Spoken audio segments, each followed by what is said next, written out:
noite, irmãos. A graça, paz e alegria da parte do Senhor Jesus esteja com vocês. Sim, a alegria da parte do Senhor Jesus. Hoje nós celebramos o terceiro domingo do Advento, o domingo conhecido como Domingo Gaudete, em latim, que significa o domingo da alegria. Que nós nos alegramos com a expectativa da vinda do Senhor Jesus. O povo de Israel, por muitos anos, por séculos, eu diria, esperou para que o Messias pisasse nessa terra e fosse a salvação deles, fosse a consolação deles, como nós vamos ver hoje aqui no nosso sermão. Mas nós, já há 2 milênios, cristãos, povo do Senhor, esperamos, aguardamos com grande expectativa o retorno do nosso Senhor Jesus Cristo, como nós oramos na última oração, no momento de preparação. Há uma expectativa ardente no coração daqueles que têm o Senhor Jesus pela sua volta, pelo seu retorno, quando Ele, com poder e glória, virá nos resgatar a todos e nos levar para as mansões celestiais, para a Nova Jerusalém, quando juntos celebraremos eternamente. Não mais a expectativa daquilo que nós esperamos, mas os nossos olhos verão. Os nossos olhos verão o amado das nossas almas a quem nós esperamos.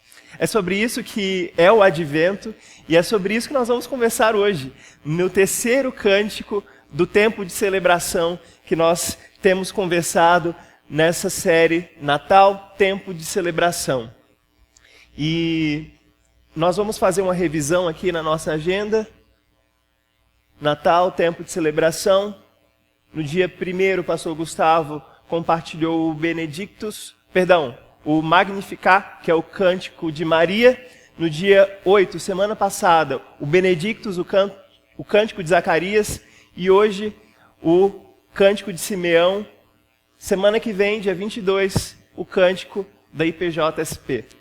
Eu não falei o nome em latim do Cântico de Simeão, porque eu preciso falar lendo, é muito difícil. Nunc dimittis, é difícil. Nunc dimittis, o Cântico de Simeão. Dia 22, semana que vem, com o nosso coral, Cântico da IPJSP. Hoje, nós vamos compartilhar a palavra do Senhor Jesus, que está registrada, segundo o evangelista Lucas, no capítulo 2. Eu queria que você acompanhasse a leitura que está projetada na versão Almeida Revista Atualizada, versículo 25 até o versículo 33. A gente vai ter um pano de fundo do Cântico de Simeão para a gente conseguir entender por que o Simeão entoou esse cântico ao ver Jesus entrando no templo com seus pais e depois o cântico propriamente dito. A palavra diz assim: Havia em Jerusalém um homem chamado Simeão, homem este justo e piedoso, que esperava a consolação de Israel, e o Espírito Santo estava sobre ele. Revelara-lhe o Espírito Santo que não passaria pela morte antes de ver o Cristo do Senhor. Movido pelo Espírito, foi ao templo, e quando os pais trouxeram o menino Jesus para fazerem com ele o que a lei ordenava, Simeão o tomou nos braços e louvou a Deus, dizendo: Agora, Senhor, podes despedir em paz o teu servo, segundo a tua palavra, porque os meus olhos já viram a tua salvação, a qual preparaste diante de todos os povos, luz para a revelação aos gentios e para a glória do teu povo de Israel. E estavam o pai e a mãe do menino admirados do que dele se dizia. Vamos orar mais uma vez? Feche os seus olhos. Senhor Jesus, nosso coração arde na santa expectativa do dia em que veremos o Senhor com os nossos olhos, veremos cumprido aquilo que hoje nós apenas aguardamos. Que no nome de Jesus, que no nome do Senhor mesmo, o Senhor nos ajude a viver nessa vida, as nossas vidas de acordo com a tua vontade. Que aqui, enquanto vivermos nessa terra, os nossos corações anseiem pela tua vinda, mas trabalhem para que a tua vinda, os tempos da tua vinda se aproximem. Nós aguardamos pelo Senhor como os guardas anseiam, esperam pelo romper da manhã. A nossa alma te aguarda, Messias esperado, Salvador das nossas vidas, Senhor das nossas almas. Vem sobre nós e renova em nós a esperança que sejamos conhecidos como o povo que vive segundo a esperança do teu retorno, Jesus. Que no nome de Jesus, a corrupção desse século, a corrupção dos nossos dias, não cegue os nossos olhos para aquilo que nós aguardamos. É o que eu te peço em nome e por amor de Jesus Cristo. Amém e amém. A gente se depara nesse capítulo 2 da história narrada por Lucas com um terceiro personagem que entoou um cântico. Já vimos Maria, mãe do Salvador, entoar o cântico dela, Zacarias entoar um cântico, e agora um homem que não tem nada de especial, um homem muito comum chamado Simeão, que entoa um cântico. E o texto começa dizendo que havia em Jerusalém um homem chamado Simeão. E aí você pensa, grande coisa, quem ele era? Fazia parte da casta dos sacerdotes? Não. Ele era alguém importante, de algum partido religioso importante? Não. Ele era um homem extraordinariamente comum. Olha só o que William Hendrickson diz a respeito de Simeão. Pouco se sabe de Simeão. Essa passagem não estabelece se era ele quem exercia algum ofício específico, por exemplo, o de sacerdote. Parece que era o que hoje chamaríamos de leigo. A igreja necessita tanto dos leigos quanto dos ministros ordenados. E aqui eu quero fazer a primeira pausa, o primeiro break. A gente acha que grandes coisas acontecem a pessoas extraordinárias. Pessoas que são pontos fora da curva. Pessoas que receberam um chamado especialíssimo de Deus para realizar alguma obra. Mas um homem, o Simeão, que habitava em Jerusalém, que não fazia parte da casta dos sacerdotes, que não era alguém muito importante, um leigo, foi o homem que aguardou pela vinda do Senhor e que viu o cumprimento daquilo que ele esperou a sua vida inteira. Porém, apesar da aparente forma de uma pessoa comum, apesar da gente olhar para ele e não ver muito valor no Simeão, ele era também extraordinariamente incomum. Por que incomum? Vamos ler juntos o restante do versículo 25, vamos lá? Havia em Jerusalém um homem chamado Simeão, homem este justo e piedoso. Opa! Ele não era tão comum assim.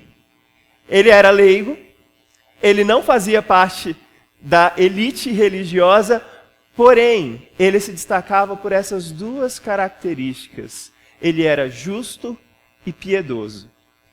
E aí você imagine que tipo de sociedade ele vivia para poder se destacar por essas duas características. Em contraste com a política asquerosa de Roma e com a religião corrompida que Israel vivia, Deus havia conservado um remanescente fiel a ele. Pessoas como Simeão, como José, que também é retratado por Lucas como um homem justo, como Maria, uma mulher justa, Isabel, Zacarias, e mais tarde, lá no final do Evangelho, José de Arimateia também identificado como uma pessoa justa. Todas essas eram pessoas justas. No meio de uma sociedade corrompida, de um mundo corrompido, e no meio de pessoas que se diziam crer em Deus, mas que já haviam se corrompido há muito tempo, Simeão se destacava por essas duas características. Ele era justo e piedoso. E ao olhar para essas duas características traçadas pelo evangelista Lucas, a gente pode voltar lá para o livro de Gênesis e perceber que a gente consegue traçar um paralelo com Noé. Noé, que segundo Gênesis capítulo 6, versículo 9, era um homem justo e íntegro entre os seus contemporâneos. Por quê? Por que Noé se destacava entre os seus contemporâneos? Porque ele andava com Deus. Noé, assim como Simeão, andava com Deus. E a sociedade que Noé vivia era justamente uma sociedade corrupta também. Por isso que Deus manda o dilúvio. No meio de sociedades corruptas, no meio de sistemas religiosos corruptos, Deus separa para si remanescentes fiéis, pessoas íntegras, pessoas que se destacam porque andam com Deus. Há uns 15 dias atrás, com 96 anos de idade, morreu uma senhorinha que me viu crescer na minha igreja de origem, a dona Raquel. E eu me lembro que no último dia que eu estava na igreja presbiteriana de Itamaraju, chegou um papel no púlpito que eu estava pregando, um papel escrito Isaías 41, versículo 31. 40, versículo 31, perdão. Mas os que esperam no Senhor terão as suas forças renovadas. E todas as pessoas da nossa igreja, quando tinham algum problema, quando queriam conversar, a primeira pessoa que procuravam não era o pastor. Procuravam a dona Raquel, que era conhecida como uma mulher justa, como uma mulher íntegra, que viveu os seus 96 anos andando com Deus. E você, na sua caminhada cristã, você consegue se lembrar de pessoas que eram exemplos, assim como Simeão, assim como Noé, pessoas de oração, pessoas que andavam com Deus, no meio de uma sociedade corrupta. E é engraçado a gente notar essas duas características. O fato de Simeão ser um homem justo revela a forma como ele tratava, como ele se portava para com as outras pessoas. Ele era justo diante dos homens, a sua conduta para com as outras pessoas. Mas o fato de Lucas destacar que ele era um homem piedoso, revela a conduta dele para com Deus. Ou seja, em meio a uma geração corrupta e corrompida, Simeão era um homem aprovado, tanto diante dos homens quanto diante de Deus. Aquilo que ele vivia no público era comprovado pelo que ele vivia no secreto e no particular, porque ele andava com Deus, ele era piedoso, a sua conduta não apenas para com os homens, mas também para com Deus no secreto, era uma conduta íntegra, reta. Simeão era um homem incomum, e o texto de Lucas deixa para a gente mais uma característica. Vamos ler? A continuação do versículo 25, havia em Jerusalém um homem chamado Simeão, homem este que esperava a consolação de Israel. Num contexto de caos e do aparente silêncio de Deus frente às tragédias, Simeão punha a sua confiança nas promessas de Deus. Deixa eu te lembrar do contexto em que o povo de Deus vivia. Depois de passar anos no exílio, eles voltaram para a sua terra. Mais alguns anos se passaram, havia um aparente silêncio de Deus no período em que os profetas não mais profetizaram. Até que de repente surge um homem, uma voz no deserto chamado João Batista, pregando o evangelho do reino. E aí a gente conhece a narrativa a partir do capítulo 4 de Lucas, quando Jesus inicia o seu ministério. O contexto nos dias de Jesus era que as pessoas viviam debaixo do tacão romano, mas antes do nascimento de João Batista, antes do nascimento de Jesus, as pessoas tinham apenas uma coisa a qual se agarrar: as promessas de Deus.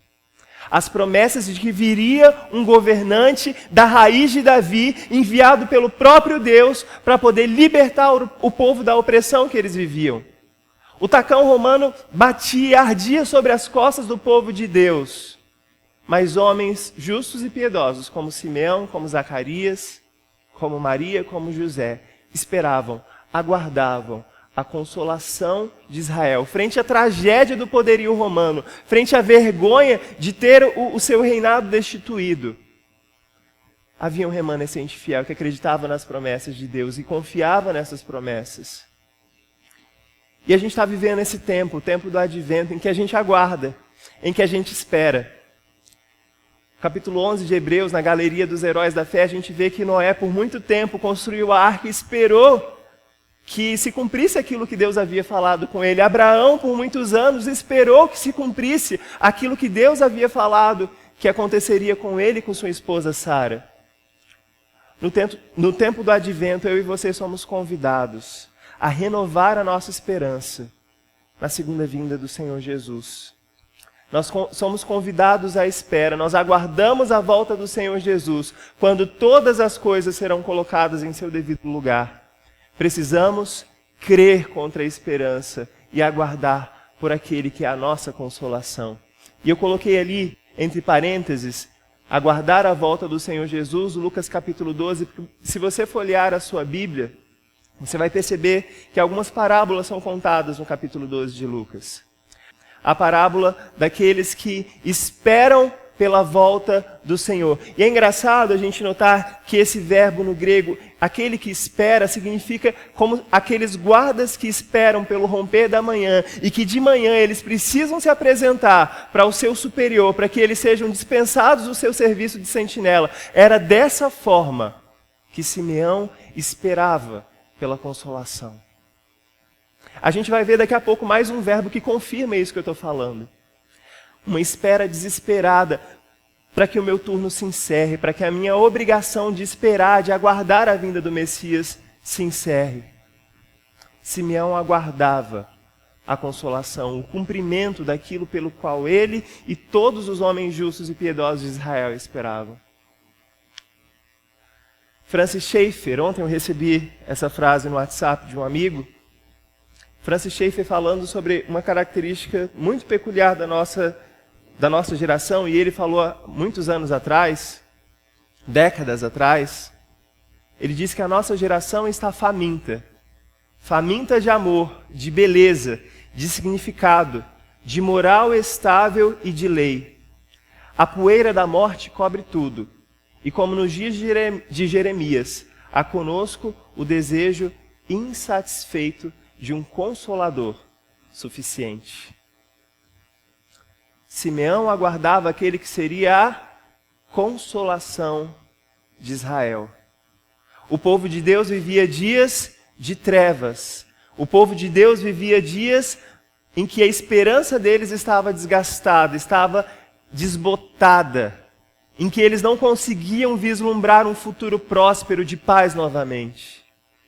Mas homens justos e piedosos, o remanescente que o próprio Deus separou para si no meio do povo, esperava com fome de amor, fome da manifestação do Consolador suficiente, fome por beleza, pela beleza do Príncipe da Paz, fome daquele que traria uma moral correta, não a moral que os fariseus haviam estabelecido na religião judaica, mas uma moral estável, uma moral firme, uma moral que resiste às provas. Vivemos dias em que a poeira da morte cobre muitas coisas. A sombra da morte cobre muitas coisas. E é engraçado que no livro de Isaías, o profeta Isaías profetizando, na região onde habitava a sombra da morte não haverá mais escuridade. Porque um menino nos nasceu, um filho se nos deu. E o seu nome será maravilhoso, conselheiro, Deus forte, Pai da eternidade, Príncipe da paz. Profeta Malaquias, sobre vocês que esperam pelo Senhor, nascerá a luz, o sol da justiça. Em dias de trevas, precisamos ser conhecidos como aqueles que se agarram à esperança de um Consolador, a consolação de Israel. Esse homem incomum guardava em si também algumas outras características muito importantes. Eu creio serem essas as mais importantes de todas. Vamos ler juntos os versículos 25 a 27? E o Espírito Santo estava sobre ele. Revelara-lhe o Espírito Santo que não passaria pela morte antes de ver o Cristo do Senhor. Movido pelo Espírito, foi ao templo. 3 vezes o Espírito Santo sendo mencionado com respeito à vida que Simeão levava. Ele andava com Deus e o Espírito estava sobre ele. Ele era justo e piedoso e o Espírito Santo revelava a ele coisas. Revelava a ele que ele não passaria pela morte sem ver cumprida a promessa. Ele andava com Deus e era movido pelo Espírito de Deus.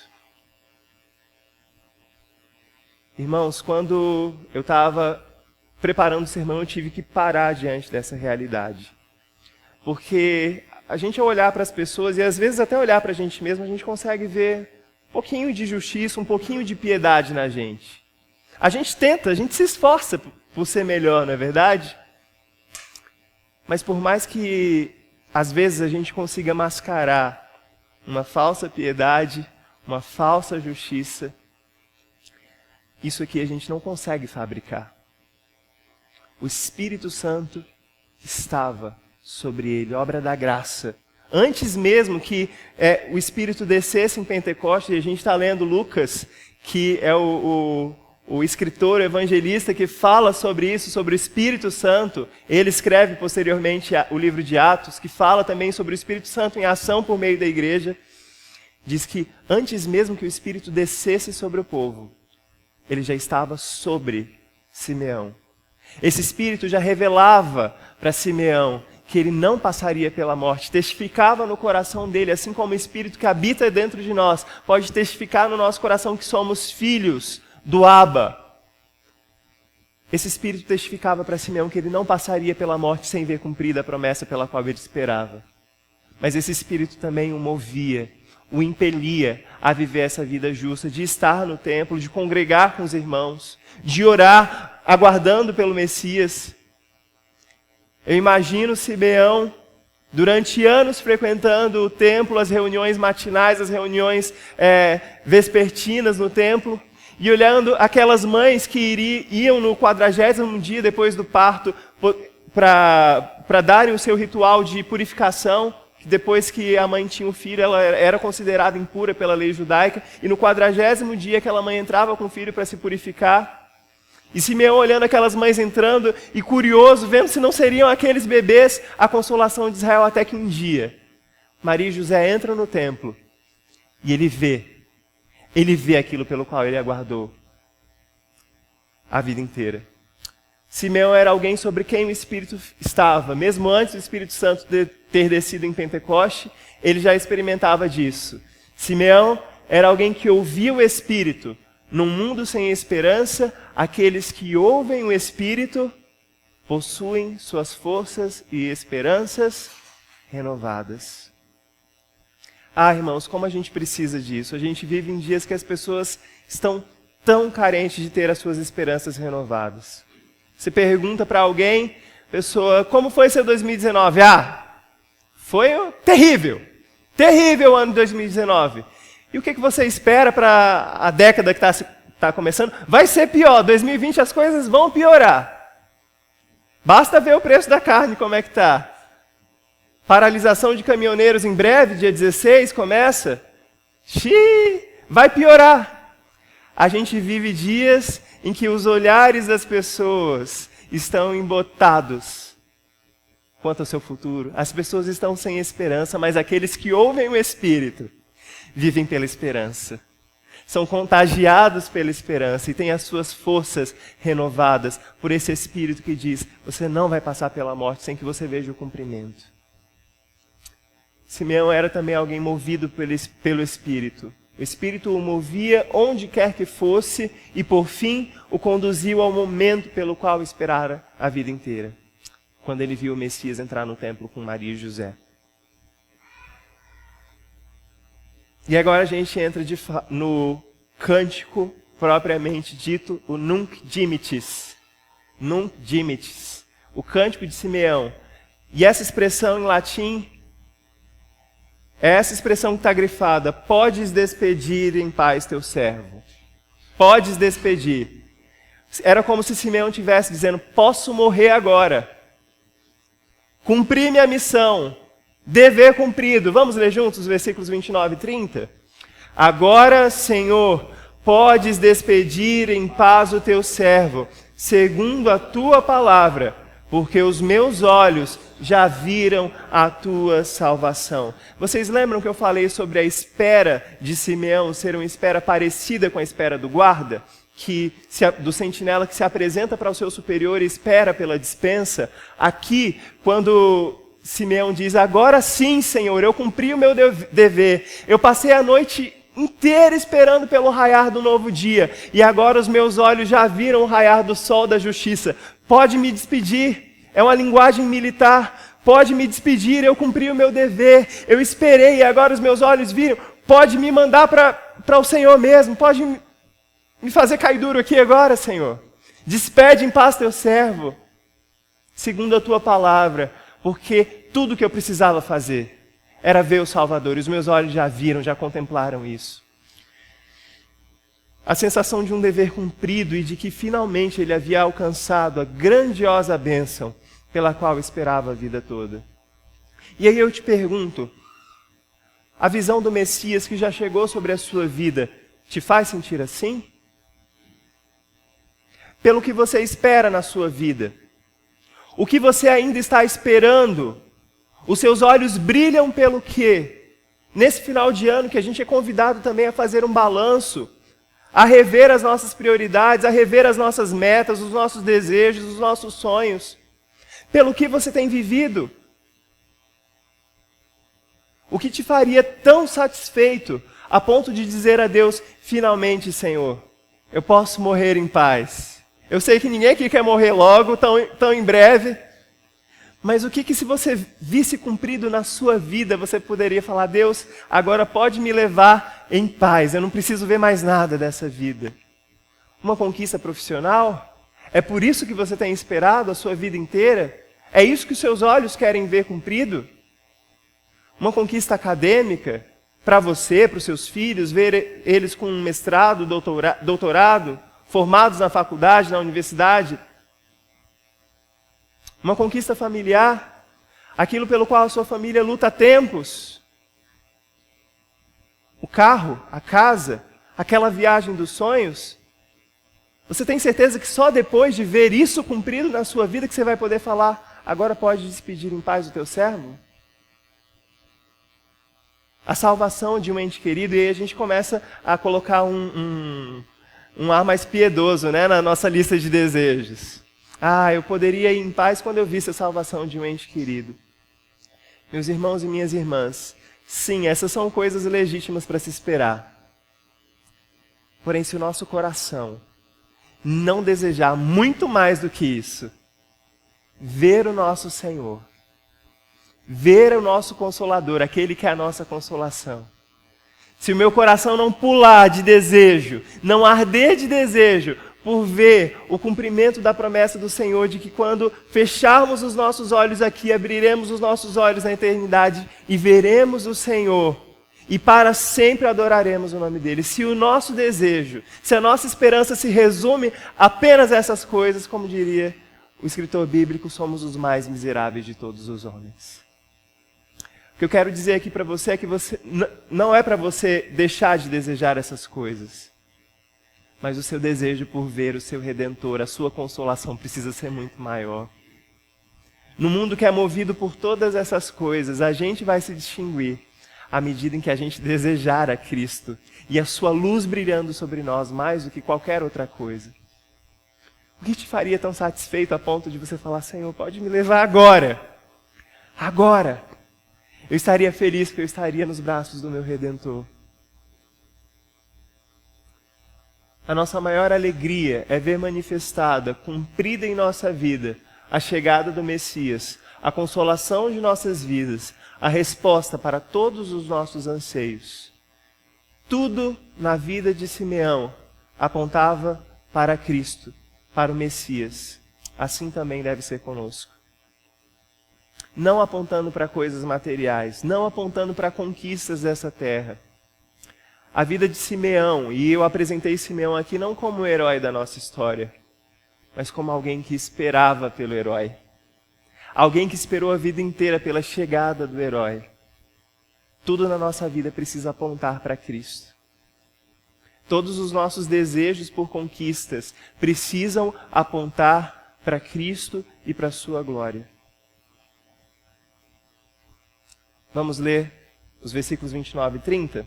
Mais uma vez, os meus olhos já viram a tua salvação, a qual preparaste diante de todos os povos, luz para a revelação aos gentios e para a glória do teu povo de Israel. Enquanto o começo do cântico de Simeão fala a respeito daquilo que nós devemos desejar para nós, que é ver o Senhor, nessa segunda parte, ele diz que aquilo que a gente deseja para nós mesmos, a gente não deve guardar com a gente. A gente deve compartilhar com os outros. Se a gente olhar para o Magnificat, que é o canto de Maria, é um cântico estritamente judaico, que fala sobre a salvação raiando sobre os judeus, o povo de Deus, o povo da aliança, do Antigo Testamento. Mas olha que coisa linda o cântico de Simeão. Expande o conceito de salvação, o conceito de consolação, Os meus olhos viram a salvação de Deus, o Jesus, que foi preparado por Deus para todos os povos, luz e revelação para os gentios. Se hoje eu e você fomos alcançados por essa graça, é porque a luz brilhou, não para um povo, não para uma etnia, mas essa luz brilhou sobre toda a terra, sobre todos os homens e mulheres. A luz de Cristo raiou, a luz de Cristo brilhou sobre nós.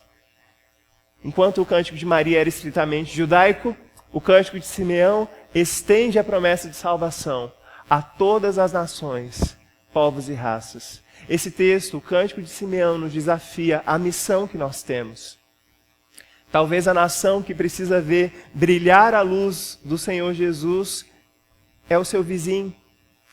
Talvez o gentio que precisa conhecer é o seu colega de trabalho, é o seu cunhado. É aquela pessoa difícil na sua família. Aquela pessoa que você não consegue nem começar a conversar porque com 2 minutos de conversa você já entra em atrito, já tem uma dificuldade. Talvez é para essa pessoa que a luz de Cristo precisa brilhar. E vai brilhar através da sua vida. A luz que Simeão viu não era uma luz que salvava apenas a alma dele, ou salvava apenas a alma do povo dele. Mas era a luz que era revelação de Deus para todas as nações, para todos nós. A gente conhece de cor o texto de João 3,16, porque Deus amou o mundo de tal maneira que deu o seu único Filho para que todo aquele que nele crê não pereça, mas tenha vida eterna. Povos de todas as tribos, línguas e raças.